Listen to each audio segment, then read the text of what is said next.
Hey everyone, it's Mark. This is my recap for Pokemon Horizons episode 20, Kabu's Battle Training. This was the 1252nd episode of the Pokemon anime, and I thought this episode gave me so much to discuss, so I won't waste any more time and get straight into the recap. After the usual intro from Liko, the episode begins with Kabu making a scene at the Battle Cafe. He acknowledges Liko and Sprigatito for their skill in battle, and Murdoch reminds Roy that they want to ask him about Rayquaza, but Kabu's not waiting around for that, he's gotta go back to his run. Liko and Roy chase after him, leaving Murdoch and Mitchell behind, and that's the last we see of them for the day. Kabu is amused by Liko and Roy running with him, but he doesn't stop to talk, continuing on towards the stadium. Liko and Roy eventually arrive at the gym, and they're met by this girl named Wakaba. She's one of Kabu's apprentices, and she'll be happy to show Liko and Roy inside. Along the way, Wakaba tells them about Kabu. Clearly, she's got a lot of respect for the guy, and this was a pretty funny moment. We learned that Wakaba wants to become an official gym trainer, but she is yet to pass any of her battle tests. She recites Kabu's motto of "gotta keep training till the day you die," and Liko notes that Roy and Wakaba share the same determination and passion. Having finally arrived at the stadium's battlefield, Kabu is stretching after his run. It's pretty cool being back inside one of Galar's gyms, given how many cool moments we got on these battlefields in Pokemon Journeys. Kabu is happy to see Liko and Roy, and the latter doesn't waste any time asking about the Black Rayquaza. Kabu is, well, completely shocked to hear him ask this, and Wakaba is in disbelief too, but Kabu does mention that something perhaps comes to mind. Roy takes out the ancient Pokeball and explains that he wants to catch Rayquaza again, and when Kabu looks at Liko, she explains her reason for asking this, and you can tell this means a lot to her. Kabu can feel their passion for this, but he warns them, saying that they have to be able to stand up to Rayquaza in battle if they ever want to recapture it. Let's cut to the gym test area, where Kabu has prepared an activity involving a group of Litwick. He explains that this will help him train, with the focus being on Sprigatito and Fuecoco's most basic moves, Leafage and Ember. So, surrounded by 20 Litwick, half of which have their flames lit, while the other half do not, Liko and Roy are going to compete to see which side wins. Can Liko and Sprigatito put out all 20 flames, or can Roy and Fuecoco use their Ember to light every flame? A pretty simple premise, so let's get into it. It starts off pretty much exactly like you'd expect, with two rookie trainers at the helm, both commanding their Pokemon to use their one move over and over, valuing speed over strategy. At one point, Sprigatito's Leafage fails to extinguish one of the flames, so Liko comes up with the strategy of manipulating the Leafage to be bigger, which is successful. She also comes up with the idea of using compact, sharp attacks that are faster and more accurate, and putting a little more strategy into it, Liko and Sprigatito end up taking a big lead. To make matters worse for Roy, Fuecoco has collapsed from using too much of its energy. Well, that's nothing a snack break can't fix, and just when Roy is feeling down about losing, Kabu hits him with the advice that failure is a much better teacher than success, and you can learn a lot from failing. It sounds cheesy and cliche, but he is right. This is great advice that I hope everyone watching understands. Getting back to the competition though, Roy knows he's got to change up his strategy. After looking at his partner, an idea hits him. Roy starts singing and Fuecoco joins in, which actually works really well. The hair, or whatever is on top of Fuecoco's head, starts glowing, and this causes its Ember attacks to be faster and more accurate. It'll be a while before these two can pull off a torch song, but it's obvious how singing makes Fuecoco's attacks better. With momentum swinging back in Roy's favor, Liko is thrown off by this. Well, kinda. She's actually happy for Roy and Fuecoco, and Kabu silently makes note of this behavior. Sprigatito isn't as happy. It tries to snap Liko back into focus, but it's too late. Her head isn't in the game, and that means it's game over. Roy and Fuecoco are the winners. Kabu steps in and is pleased with their progress, challenging them both to a battle. Not a 2-on-1 battle, but a tag match alongside Wakaba, who is flustered yet excited to be teaming up with her mentor.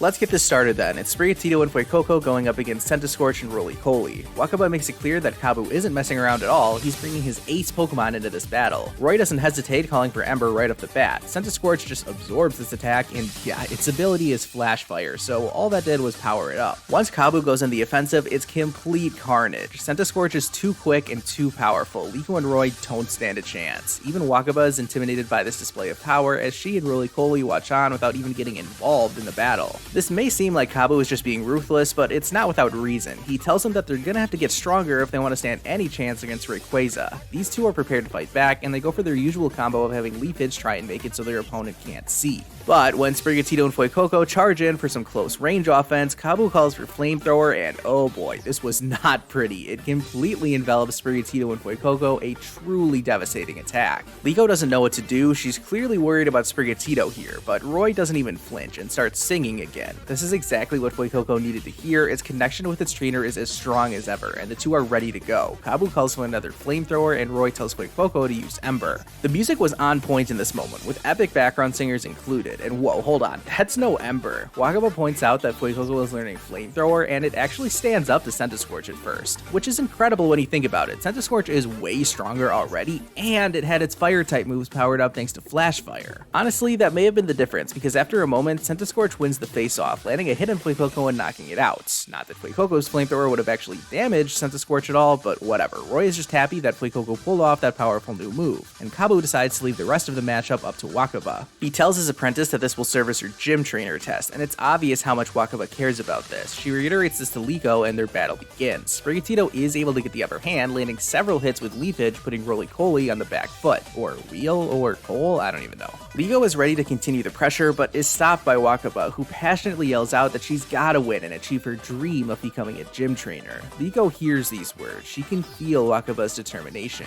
Sprigatito is fired up and wants to win too, but Liko, she surrenders? Whoa, didn't see that coming, and when they ask why she'd forfeit at a time like this, Liko comes up with some excuse that Sprigatito must be tired. I don't know about you, but my read on Liko's body language was that she was making stuff up here. I feel like she's clutching her jacket and lying straight through her teeth. And also, while she's saying this, Sprigatito is growling at her. It clearly wants to continue battling. Wakaba does too. She can't believe Liko would stop the battle early. She's overcome with emotions as she explains that this is no way for her to pass her gym trainer test, and she runs off to be alone. Liko is upset at this turn of events, but Kabu steps in, consoling Wakaba's Roly-Poly and pointing out that Liko did the same thing earlier. She stopped herself because she wanted her friends to succeed. Liko put that above her own feelings and her own desire to win, and that shows just how compassionate Liko is. But this isn't a good thing, and Kabu harshly but fairly teaches Liko a lesson here. I'll talk more about this later, but for now, Liko apologizes to Sprigatito, who just brushes it off and takes a step away from his trainer, clearly angry at her. Liko decides to go apologize to Wakaba next, and when she gets there, it's Wakaba who's saying she's sorry, but Liko puts a stop to this, explaining that she was in the wrong and apologizes to her. The two make up and smile at one another, and it's time to reconvene with Kabu. After everything that's gone on, he's finally ready to tell them what he knows about Rayquaza. It turns out that Kabu actually saw Rayquaza just the other day, but it quickly flew off towards the west. We transition back to the Brave Asagi later at night, and they've set their destination as the Galar Mine. Not Galar Mine number 2, that's off to the east. The Rising Voltacklers are headed west to check out this mine, and they'll check out Hammerlock afterwards. The episode comes to an end with Liko contemplating what Kabu told her today, and we see in a flashback that he brought up how each trainer has their own path, and it's up to Liko to find hers. As Liko sits under the stars at night, she ponders what her own path might be.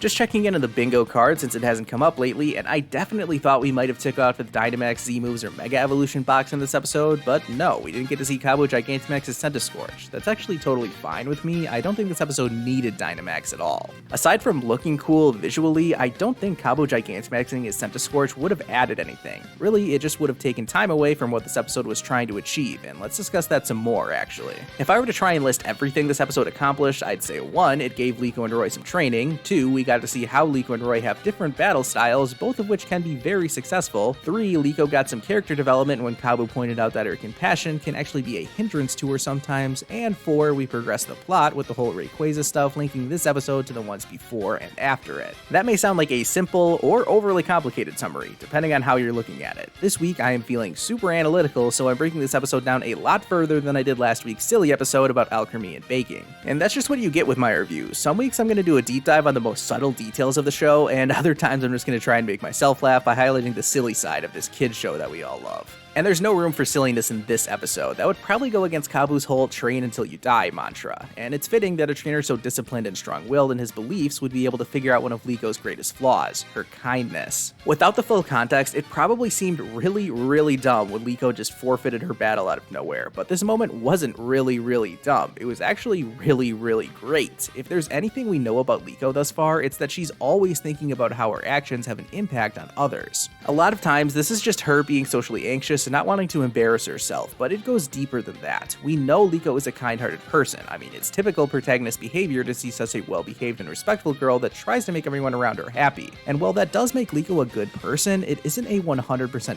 positive trait. We've seen this play out in the past, like when Liko would get down on herself because she felt like she was bringing on so much trouble to her friends. That's just Liko being considerate and not wanting to be an inconvenience to others. Something similar happened in this episode when she saw how much Wakaba wanted to prove herself in battle. By seeing just how passionate Wakaba was about becoming an official gym trainer, Liko realized that she is standing in Wakaba's way of achieving her goal. And the last thing Liko wants to do is be a hindrance to her friends, so she forfeited the battle thinking this would actually help Wakaba. Herein lies the flaw in Liko's character. Sometimes she's blinded by her kindness and can't see the whole situation for what it really is. This scene gave me huge flashbacks to one of my favorite battles in the history of the Pokemon anime, Mallow vs. Lana at the Alola League. Remember when Mallow tried to forfeit in that match? Lana ended up saying something really similar to what Kabu told Liko in this episode, that although one of Mallow or Liko's best traits is their compassion for others, this can sometimes go too far. In both instances, Mallow and Liko learned the same lesson. First, they recognized that they were not being an inconvenience to their friends, and they didn't want them to just roll over and let them win. Second, they realized that they weren't fully understanding their own partner Pokemon, as we saw both Serena and Sprigatito reject their trainer's attempt to forfeit. They did not want to give up. And lastly, they both realized how important it is to give your all at something, and to prioritize your own goals and desires, not other people's. Kabu pointed out how Liko did something similar earlier in the episode when she took her eye off the ball and allowed Roy to win their game with the Litwick. Liko was totally fine with losing in that moment, and it's because she's such a nice person. And while that's all well and good, Liko's acceptance of defeat isn't actually helping anyone, and this incredibly positive attribute of hers can actually be a negative.